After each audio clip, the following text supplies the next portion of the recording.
السلام علیکم ناظرین، آج ہم آپ کے سامنے پیش کرنے جا رہے ہیں قرآن پاک کی سورہ مبارکہ اور ان کی فضیلت۔ سورۃ یاسین قیامت کے دن پیاس سے بچائے گی۔ سورۃ کاف، اگر کوئی جمعے کے دن یہ سورت پڑھے تو اللہ پاک اسے دجال کے فتنے سے بچا لیں گے۔ حضور پاک صلی اللہ علیہ وسلم نے فرمایا، جس نے جمعے کے دن سورۃ کاف پڑھ لی، اس کے لیے 2 جمعوں کے درمیان نور روشن ہو جاتا ہے۔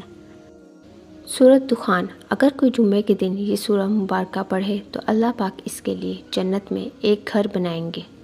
سورۃ واقعہ، فکر و فاقہ سے بچاتی ہے۔ سورۃ ملک، قبر کے عذاب سے بچاتی ہے۔ حضرت محمد صلی اللہ علیہ وآلہ وسلم سونے سے قبل سورۃ سجدہ اور سورۃ ملک کی تلاوت لازمی فرماتے۔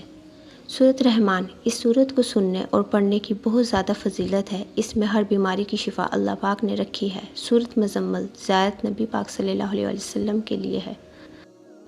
سورۃ نصر، اگر کسی کے کام میں کوئی رکاوٹ ہو تو اسے چاہیے کہ ہر نماز کے بعد ایک بار اول آخر درود پاک اور 41 بار سورۃ نصر پڑھ لے۔ اللہ پاک کے کرم سے اس کی تمام پریشانیاں اور تمام مشکلات دور ہو جائیں گی۔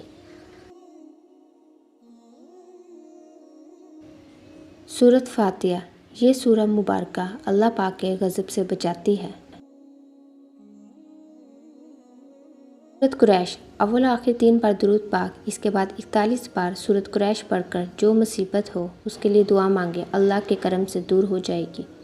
سورۃ بقرہ، اس سورۃ مبارکہ کی خاص بات یہ ہے کہ جس گھر میں اس سورہ مبارکہ کی تلاوت کی جائے اس گھر سے شیطان بھاگ جاتا ہے۔ خاص طور پر اس کی 2 آیات کی بہت زیادہ فضیلت بیان کی گئی ہیں۔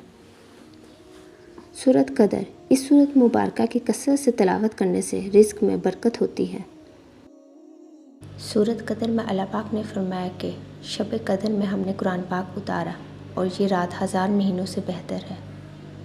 سورۃ کافرون، موت کے وقت کفر سے بچاتی ہے۔ سورۃ اخلاص، منافقت سے بچاتی ہے۔ حضور پاک صلی اللہ علیہ وسلم نے فرمایا کہ یہ تہائی قرآن پاک کے برابر ہے۔ سورۃ اخلاص میں اللہ تعالیٰ نے اپنی وحدانیت کا ذکر کیا اور فرمایا کہ اللہ ایک ہے اور کوئی بھی اللہ کے ساتھ شریک نہیں۔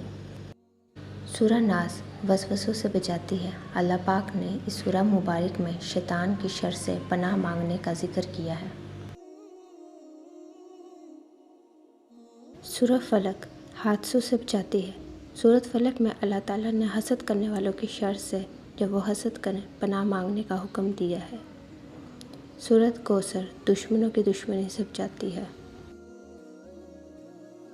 سورہ کوثر میں اللہ پاک نے نماز پڑھنے کا حکم فرمایا ہے۔ حضرت محمد صلی اللہ علیہ وسلم نے فرمایا، جس نے قرآن پاک کی ایک آیت سکھائی اس کو سیکھنے والے سے دگنا ثواب ہوگا۔